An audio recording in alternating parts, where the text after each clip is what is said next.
അമ്മ ഇവിടെ കൊണ്ടാക്കിയ സമയത്ത് അമ്മ ഒരുപാട് വിഷമിച്ചിട്ടുണ്ടാവും മക്കളെ. ഡെയിലി ഇപ്പൊ കൂടെ വിഷമിച്ചായിരിക്കണം. എപ്പോഴെങ്കിലും അവര് വരുന്നുള്ളൊരു പ്രതീക്ഷയുണ്ട്. പ്രതീക്ഷ ഒന്നും എനിക്കില്ല, വന്ന് കാണാൻ വരുമായിരിക്കും എന്നെ.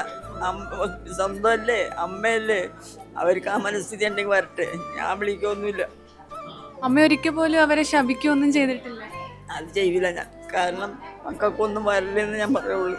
ക്ഷമിക്കൊന്നുമില്ല ഞാൻ ഇന്നുവരെ. അമ്മ എപ്പോഴും അവർക്ക് വേണ്ടി പ്രാർത്ഥിക്കാറുണ്ടോ, മക്കൾക്ക് വേണ്ടി? തീർച്ചയായിട്ടും പ്രാർത്ഥിക്കണം, രണ്ട് പിള്ളേരുടെ ഉണ്ട്, പ്രാർത്ഥികളൊക്കെ ഉണ്ട്.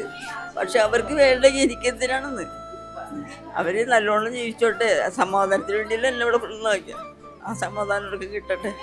അപ്പോൾ അമ്മ എന്നാലും എപ്പോഴെങ്കിലും ഇത് കാണുന്ന മക്കളോട് പറയാനുള്ളത് ഇങ്ങനെ, അമ്മമാരെന്ന് പറയുന്നത് അമ്മയും അച്ഛനും ഉള്ള കാലമാണ് നമ്മുടെ ഏറ്റവും വലിയ സ്വർഗം എന്ന് പറയുന്നത്, മക്കളുടെ സ്വർഗം. അത് തിരിച്ചറിയാത്ത മക്കൾ ഒരുപാടുണ്ട്.